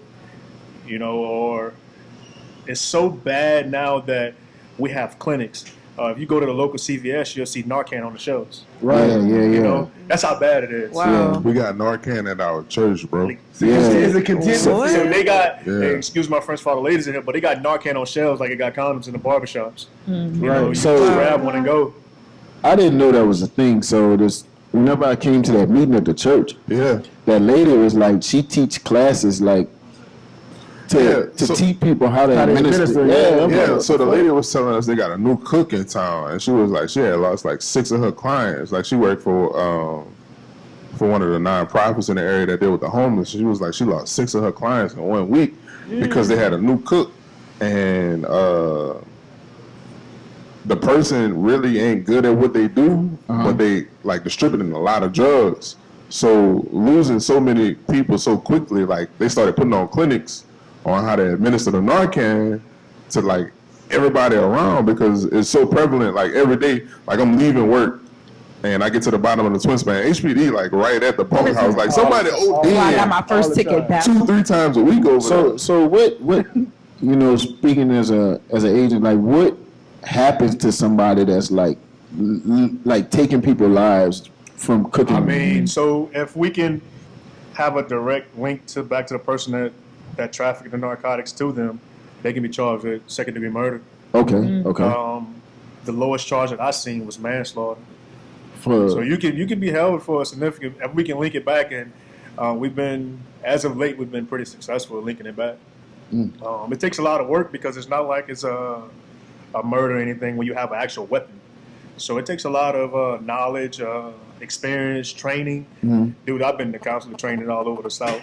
Like I've been as far as San Marcos, Texas, Alabama, like everywhere, just to test my knowledge, so I can be able to get home to my family at night. Because the stuff is so dangerous. You ever like tried to catch a drug dealer by going buy drugs from him, quote unquote? Has that ever happened? Me? I mean, you see my face. man, everybody. I don't sell nothing. Boy, you said, Roy, you stupid. Got you. No. You see my face, you know I am. But no, I would never do anything like that because I have to live in this town, and I mean, the only thing I'm here to do is try to make it better than I found it. Yeah. You know? I seen drugs destroy my family, and I have a direct goal for my life is to leave this place better than what I found it. Let me ask you a that's question. right. You started talking about contingencies. I saw this video of a cop. She had, asked the guy if he had any weapons on him, and he said no. She went in his pocket, grabbed a baggie, and she had this dust on her hand. I'm assuming it was fentanyl, and she instantly dropped. Yeah. And So what happens like if you on the scene and that happens like as an agent? As a police officer in general, we are required to carry 2 doses of Narcan, and 1 dose is supposed to just be for us, and the other dose is to administer to someone that needs it. Me personally, I carry 4 on my persons, and I carry another 5 or 6 in my car, and but if you're not accustomed to that type of drug, it would drop you instantly. All it takes is something smaller than a grain of salt. This much. Right. So it just getting on your hand, like if I Yeah, touch. it can soak through your skin. Yeah. Sometimes like that, it'll take a while. What is in this shit? Yeah, like what is fentanyl? Like what So if you ever, if you pregnancy, you go to have a kid, you're going to be dosed with fentanyl Shit. to take the pain away. So what it does, it attacks your neural system and it shuts you down. That's what I was going to ask. Like, what are the perks of this shit? What are the perks of fentanyl? Your pain receptors. It takes away the pain. It shuts your neural system down. It attacks different parts of your nervous system. And what the Narcan do, it reverses the effects. Okay. So it attacks the nervous system and it reverses it, and it stops it for that moment until you get further medical attention. Now, I'd have been on some scenes where when Narcan didn't work, we have to go to 2, 3, and 4. That's how strong this stuff is becoming now. So that's what I saw recently. Like they were talking about like people who had OD, they hit them with the Narcan, they come back, they good, get them to the hospital, and they OD again.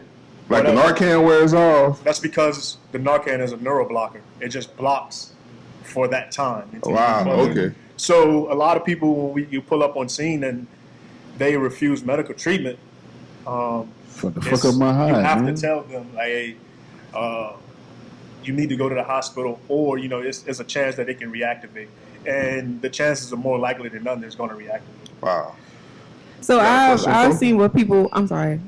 I've seen where people like get upset whenever you. Oh yeah. Whenever you bring them back, they be upset. You done because fucked up my high, man. They're not. Most people are not thankful that you saved their life. They're all about the next high. I mean, I had this incident one time where I had to break a window, and the owner of the vehicle, which was the kid's parent, was upset that I broke the window. There was a kid in the They car. OD'ing? Well, he was an adult, but he was under 21 for sure. Yeah.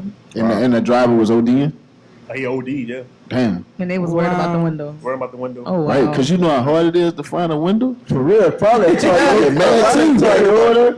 That shit Pay that window a funeral cost, say, man, you picked The window probably more expensive. I got a little crack in my windshield. They want to charge me $900. See? A casket, you get a casket on Walmart.com. That shit cheap. That's the Why do you know this? You already know that? Amazon He playing his funeral, dog. That's your old Shit man. like $6.98. Okay, I have two things. How has Snapchat changed the sales of drugs? And does anyone know what is xylazine? Xylazine. That shit I've heard that. commercial. I never heard of it. Right. Xylazine can help with your I've heard that. Sky really. Sky Rizzy, nigga. Man, no way else. Y'all was on the commercials. Hey, Let's y'all. answer the question before you forget. Yeah, hold on. We about to do So something. Snapchat. Snapchat haven't changed anything. Let me ask you a question. It's just Wait, advertisement, but it's ways to retrieve that advertisement. Just put Okay, it that way. okay. That's what I was going to say. Which they should know that. Can y'all see that? Like, Oh, that's yeah, the... yeah, it's ways to see it. And the other question It's great is, marketing. So, that is like a medication, and if it's used in high dosage, it can give you the effects of an opiate overdose. Oh, wow. What is this? Xylazine? Xylazine. Yeah, they mix it. So they mix it as a cutting agent, and they also use like fibers, things to remove constipation. What's it called? The Metamucil. Yeah, they use all Like kinds of laxative. Mucinex, all kind of stuff. Just because when you use an opiate in high dosage, it clogs you up. Hey, look, I'm Wow. Yeah, it makes you constipated. I'ma So you just have to be- use fibers and everything. If you ever took a fiber or any type of creatine, if you have to go to you go to the bathroom afterwards. That's what they usually as a cutting agent to kind Okay, of fit, okay. Wow. and stuff I'm gonna just like be honest with y'all. That's a thoughtful drug there. Black people don't go this far to create drugs. We don't go this far to get high. Nah. So when you're talking about people mixing this and doing all this, like that's what I mean when I be like, where is this coming from? Like, ain't no way some black dudes in California was like, man, if I mix this baking soda in this pot and put some ice on it and all this shit is going like that's science. Well, that's I mean, why you look, say it comes from it's- overseas. It's Like, not as hard as you think it is. You know, it's very, very simple. I'll just say You this. can use your basic household products to make meth. oh, wow. I'll just say this. What's it? Having a very basic understanding of chemistry, making crack is easy. Extremely easy. And making, what do they All call right, it? making No, it crack ain't. good enough. No, it ain't. Making crack good enough to satisfy crackheads ain't easy. Right. You can make some shit. To make the it, best Go buy crack. that shit. To make the best crack. That's not easy. Anybody could cook I crack. mean, To make the blue To magic, make huh? the best You crack. talking So it's about crack like Andes versus potato salad? Popeyes. I don't know. Nah. Falls in the potato salad category. Like who made the crack? So, like, We don't fuck with no potatoes. Like you know we don't eat no potato salad. so like they have like, But the smoke crack. how did potato salad? How did Never eat potato salad? potato salad. Like potato salad, like how in it? Nah. But so of course, like I said, like this is like I don't know, I'm interested in it. So there's I don't know if y'all heard of Kensington Street in is it Philadelphia? Oh, yeah. Those. Oh, yeah. So like they zombies. so like they mixing the fentanyl with like harsh tranquilizer. Yeah. Okay, that's where I heard it at. I was like, I know I heard that somewhere before. Like, how high do you... But it's like it eats at their flesh. Oh, so like So, the like- process. What you usually a career drug addict would look for that higher high, so to speak. So eventually your tolerance will build up, and you're gonna have something else. You're gonna have to get something stronger to satisfy your high. So is You know? death the highest high? As close to death as you can get. All right. And also, like, we're talking about capitalism. We're talking about capitalism. So if anybody has an idea on how to make this thing a little bit stronger without spending more money, somebody will find a way to do that. Right. Big pharma. Big Pharma. I understand how it happens on that type of level, but it's just like, man, once they get to the street, somebody literally got to come there with the cookbook. Right. Somebody got to show you. I gotta Bro. make grits, but like, fuck, I mean, that ain't the same way you make crack. Yeah. I mean, it's close, but might it ain't be gonna be the something same like thing. You ever made pancakes? If you really want to go down that road, we could Your pancakes ain't hard. If you really want to go down that road, we So could fire. talk about the influence of the CIA and how they were the cooks. And they gave those recipes to young children or young adults Like in Dr. LA. Umar said, the CIA, the Cocaine Import Agency. That's my Dr. Umar. Right.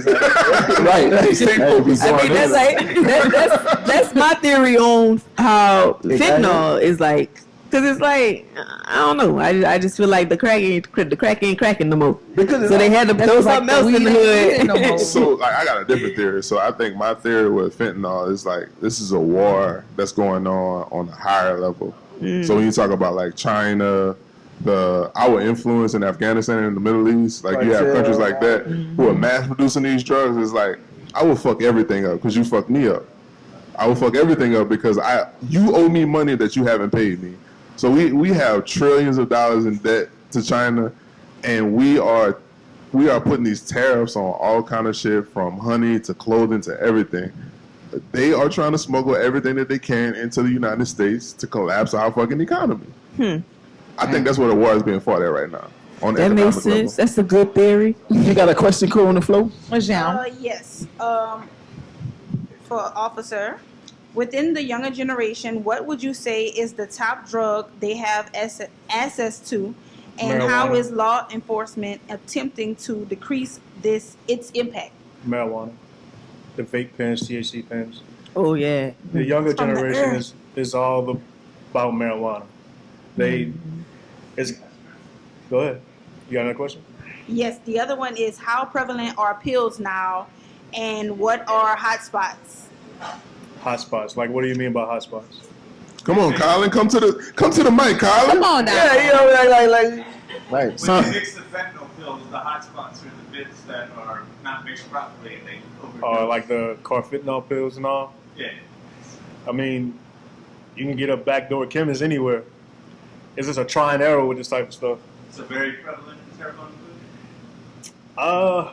Not as much as the regular fentanyl and stuff. We had a period where there was a lot of carfentanil pills or fake fentanyl pills, but it's not as much because it's a lot more expensive. It takes a lot more time to consume because you got to buy a pill press. You have to do all the different things. Gotta have money.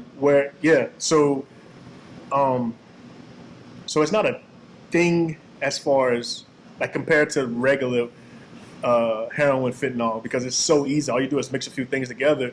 But a pill, you need a press, all kinds of different things. What's the normal way they take the fentanyl? I'm sorry? What's the normal way they take fentanyl? The most common way is to shoot it through a needle in whatever vein you can find.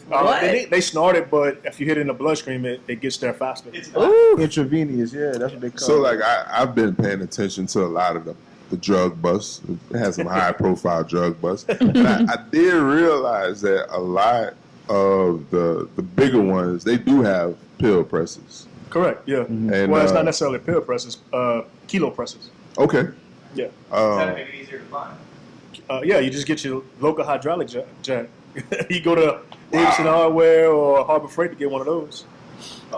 I thought that was kind of interesting because I thought it was very telling of the amount of ingenuity that a person would go to mass produce something, because I never seen that before. Like, normally you just have like drugs and paraphernalia, but they got tools now. I will say this: you don't find many people doing that around here. Usually they'll get it like that and they'll just start cutting off it. I know the last 2 or 3 ones down here, I did see some pill presses on the table. They just had it, like just try to stretch it. Okay. To make more money. That's it. It's a money thing, man. So maximize your dollar. What's the, like, I don't know if this is getting too personal. What's the worst, like, OD drug addiction case you might have worked or rolled up on? I'm just nosy. I mean, the one that made the news a couple years ago when the individual overdosed at the red light with the kid. Damn. Oh shit. Oh, in Homer? Yeah, on the east side. Damn. And the same day we ended up finding the supplier and took him to jail. I think he's still in jail. It's I mean, it's a few, man, but that one stuck to me because I have kids. You know, I have kids, and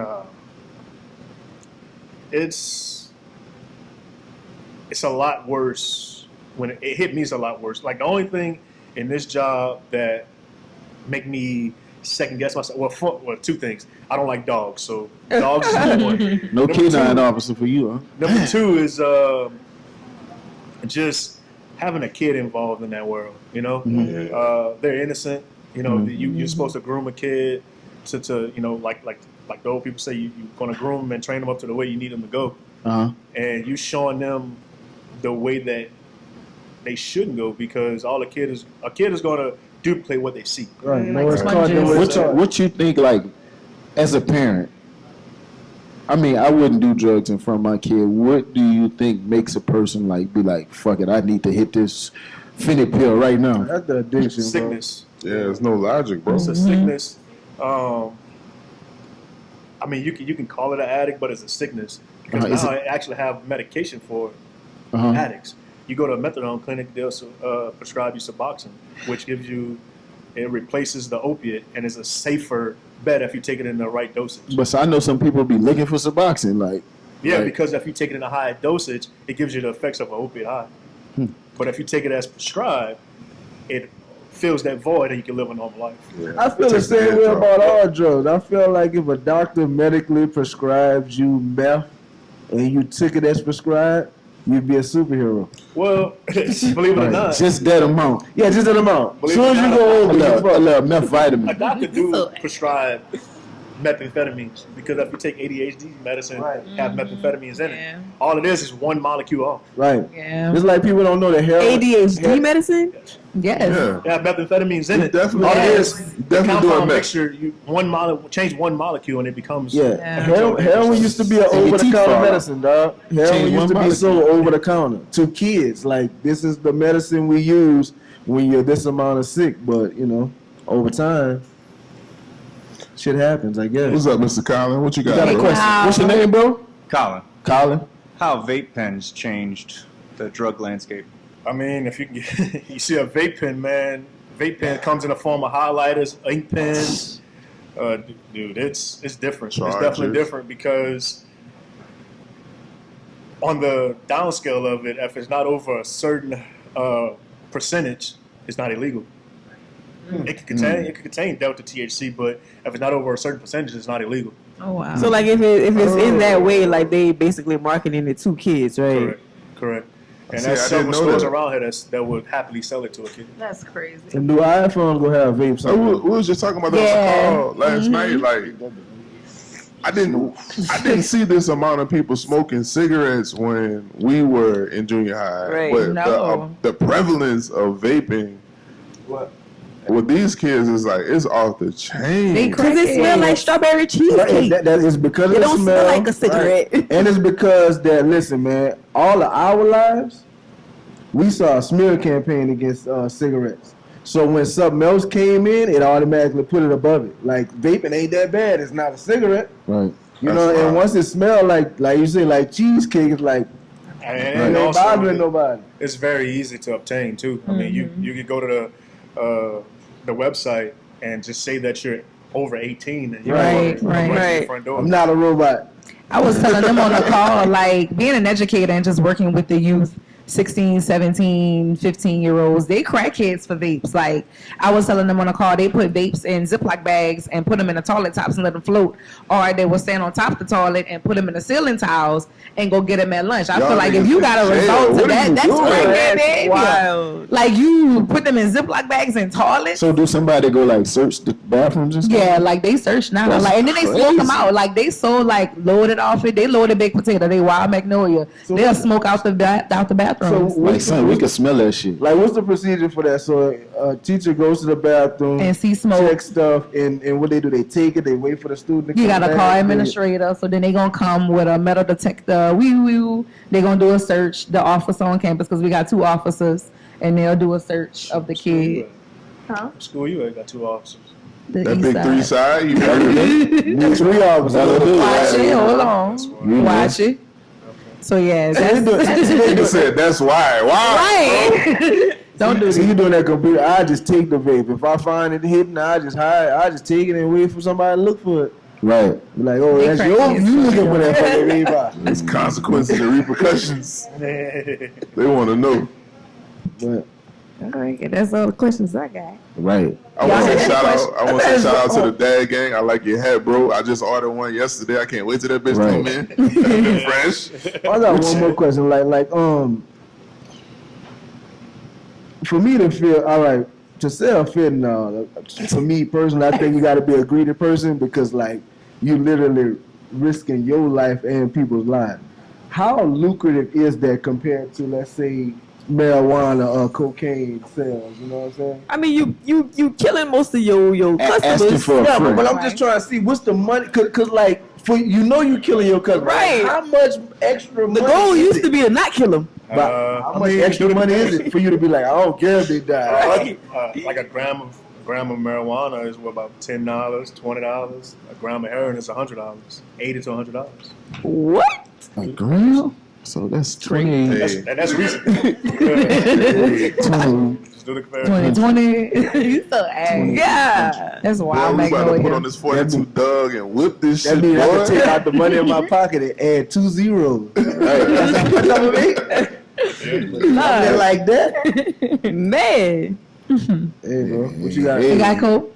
All right, so we about to close up. Enabling as a family member or friend, do you believe helping an addict who's struggling to overcome is enabling them? Is it better to cut ties with them? It depends on how you help. Cause listen, I grew up in black families, and once the family be like, "Boy, y'all know you on that shit, huh?" You gotta shake back, or people go just literally like. I mean, look, don't get me wrong. In my experience with drug addicts, in and out of families, other people's families, and all that, I don't feel like people really turn their back on you, but they definitely draw the line. Yeah, man, You know you what I'm stole saying? all Your that ass shit. still don't come around here. You could come around for Thanksgiving and shit. You could do all the Nigga holiday watching stuff. your ass, follow your Right. ass and shit in the house.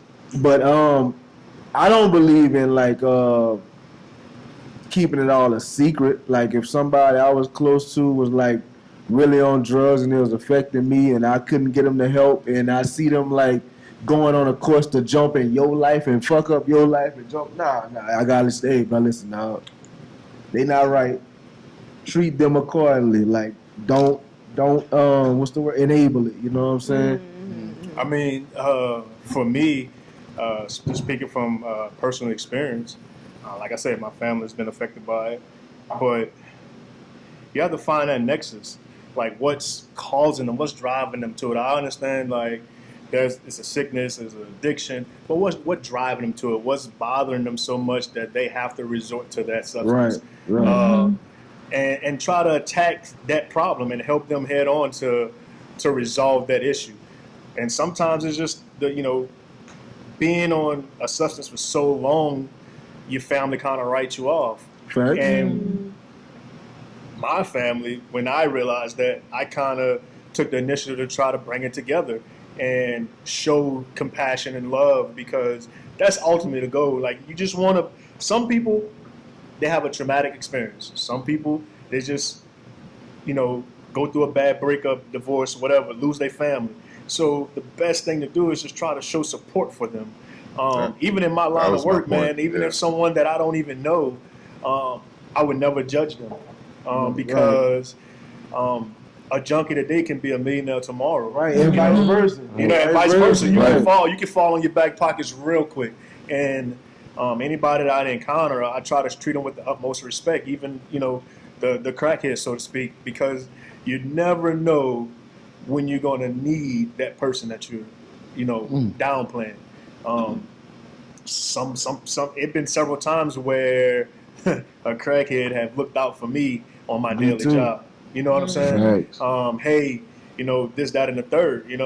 It's just sometimes you just got to show compassion. And I like that, bro. for me, it's just when you find that nexus, you find a problem, and you attack that nexus, and you move forward. And it's been successful with my family. So I like that. What you got, Miss Thais?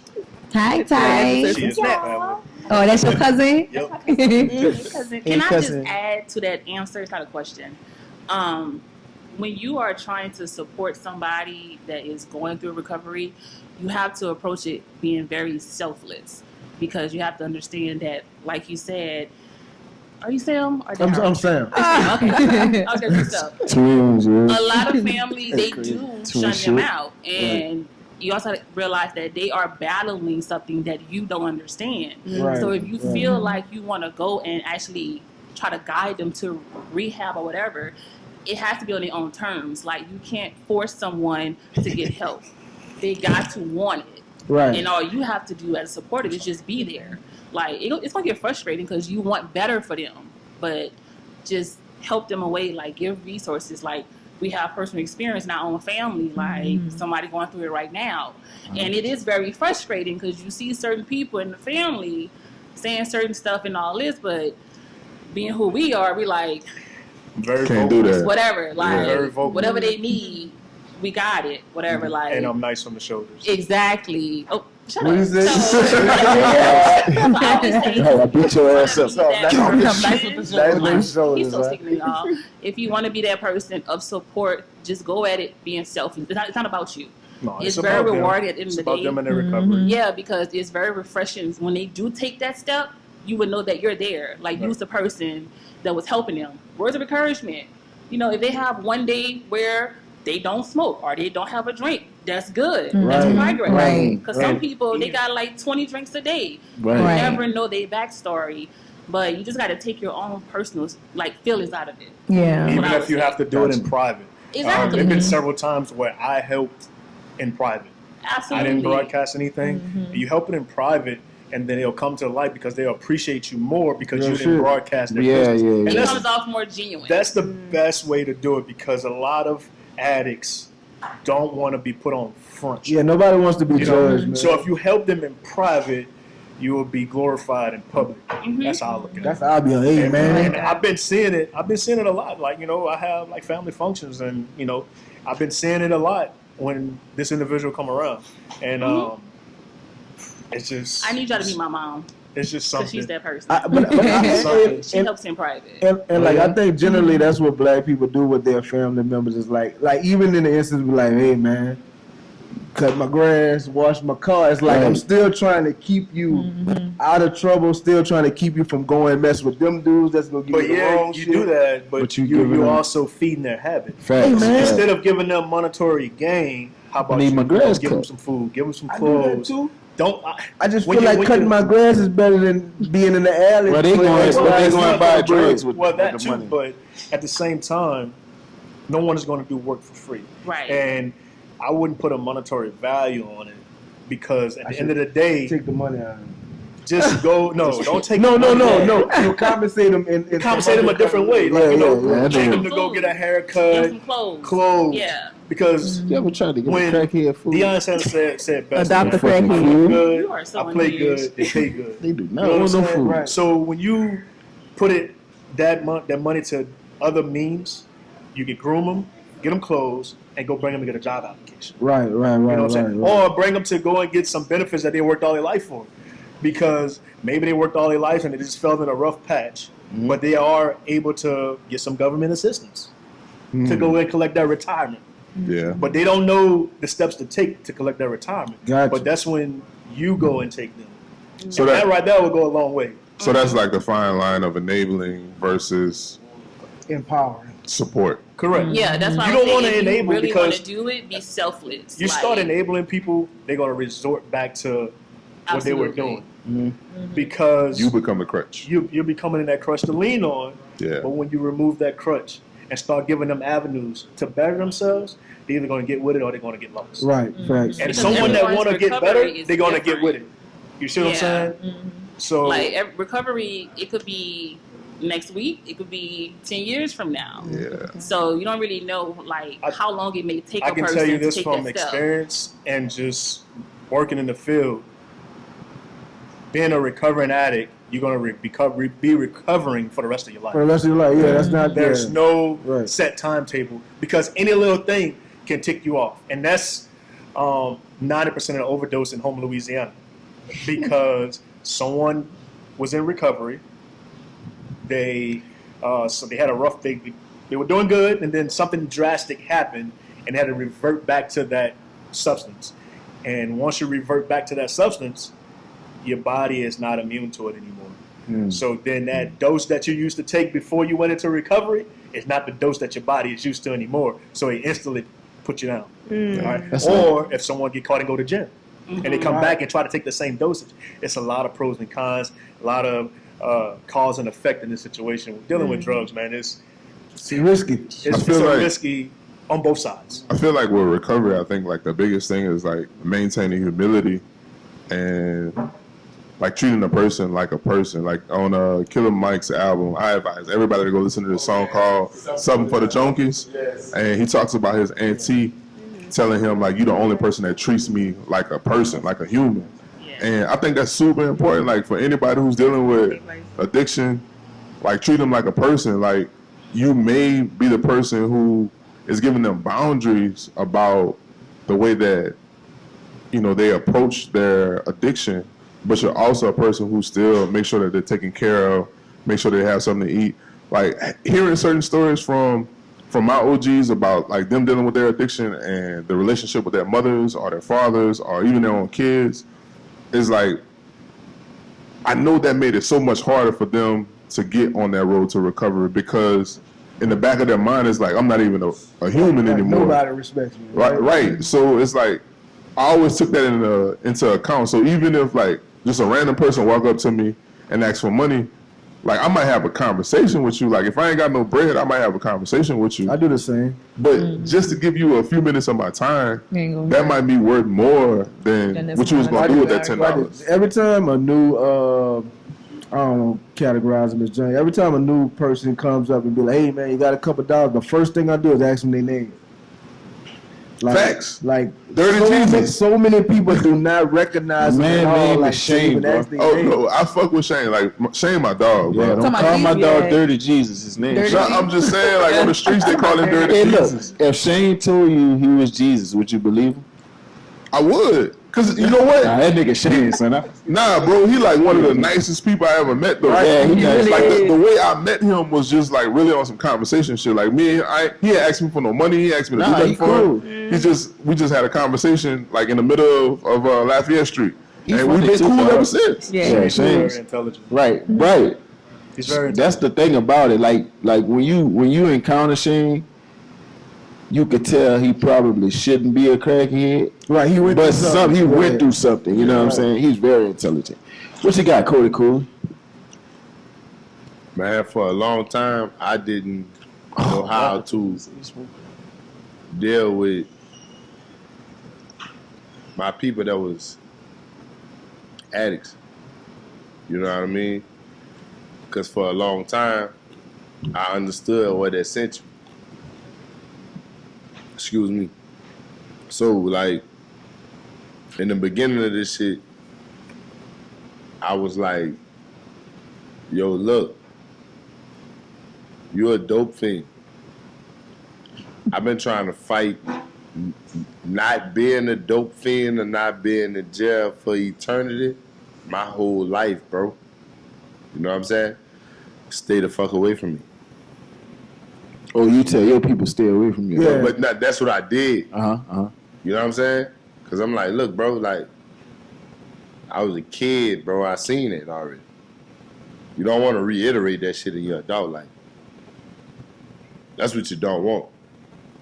But then you realize that's some cold shit to say to a motherfucker that don't got the understanding that you got. Right. Right. You know what I'm saying? It's like, damn. You think back on it like, man, because I ain't gonna lie, bro. I'm that guy. I'm that person. You know what I'm saying? Whether it's wrong, whether it's right. I've been through that shit as, you know what I'm saying, as an adolescent. I don't give a fuck. If you on that shit right now, you got Sam be with me daily. He understand, like, look, bro, that's not what the fuck going. That's not what's going on.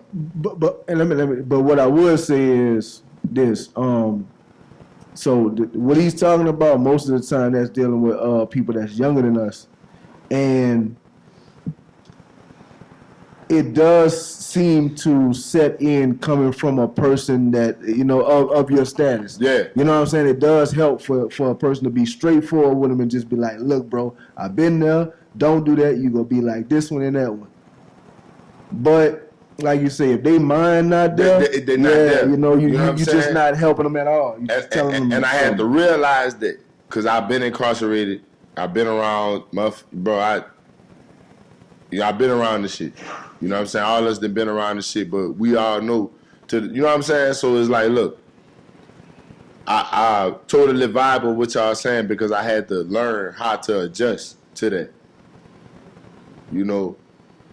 Being growing up around it and then being an adult, like that's like some shit you just be like, look, I'm tired of that shit. Mm-hmm. You know what I'm saying? Like when you get old, you be like, look, that shit ain't no, you know what I'm saying? That's not part of my cipher. But then you be like, damn, they really need help. Mm-hmm. Mm-hmm. Like, they don't have that what you got. That understanding that, look, bro, life is bigger than this rock, this pipe, this block, this bike, this sweat, this heat, this is bigger than that. But they don't know that because they don't really have people. A lot of people don't have them people. Man, you know what I'm saying? A lot of people don't have them people.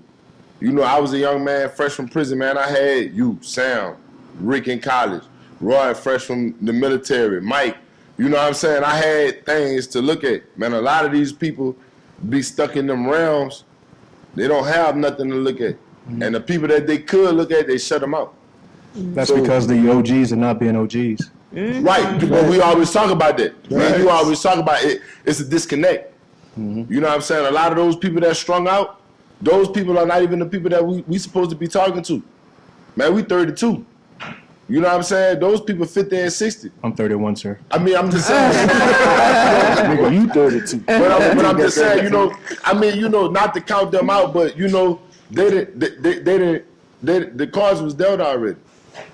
And we not pitching back. Mm-hmm. And a lot of these people, that's what I was saying earlier, tapping on earlier, a lot of these people going to end up on drugs. They're going to get caught in the club. Those barroom babies who go out 10 days a week, they're going to stay going out 10 days a week. That's a fact. You know what I'm saying? That's how I feel. You 30, you 27 and you 30, and everything you do consists of drugs and alcohol, you're probably going to stay stuck there because they don't have no other realm. They don't have no other outlets. Everybody needs that other realm. Everybody needs friends that's not into that shit. So all of the, man, look, this shit is currently going on with you know what I'm saying? We just gotta find that way to put that bridge to them relating to us. Because if we leave them, they gonna die. Facts. They gonna die. Hey man, I just want to appreciate y'all. I want to give all of y'all a round of applause. Y'all were a dope group. Yes, thanks for the participation. Great group. Y'all are amazing tonight. Thanks for the participation. I got one more thing before we close. I just want to know, what is your vice? Everybody has a vice. Everybody, you got something. Doesn't have to be. That's why I can't judge. Right. Nobody. Because, everybody got their own vice. Somebody said Sprite. Sprite is your vice? It could. It could be. Real talk. It Energy could be. drinks, man, like Red Bull. No, this ain't Dr. Pepper, because Dr. Pepper for crackheads.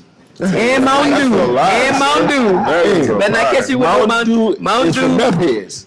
Boy, fuck you. Dr. Don't you do the do like that. Don't you do that to them. You got a vice code? What's your vice? When you say vice, that's like my addiction. My bad one, You because already good know addictions it don't is. count. Sonic Ice. Ice. Listen, y'all She'll leave it. She'll leave it. Your irons just look. When I'm chewing my ice, my thoughts, I'm telling you, it's just something about chewing the ice, just listening Like to a- myself chew it. But it gotta be like Kane's ice. But no, like Like a, specific ice? you don't want no ice out the ice tray. Snowball ice. like ice Oh, addicts. Brooks Snowball ice. Ice addicts are like crackheads. Like they know where the best ice at. Like Like shopping bag, Sonic. It's bad. I'm telling you. I went 21 days without eating ice. It was hard. That nigga said that was a joke. Congratulations on your ice man. You got a vice, Roy? I have several vices. I buy shoes, I buy and build guns. Fouling. Right.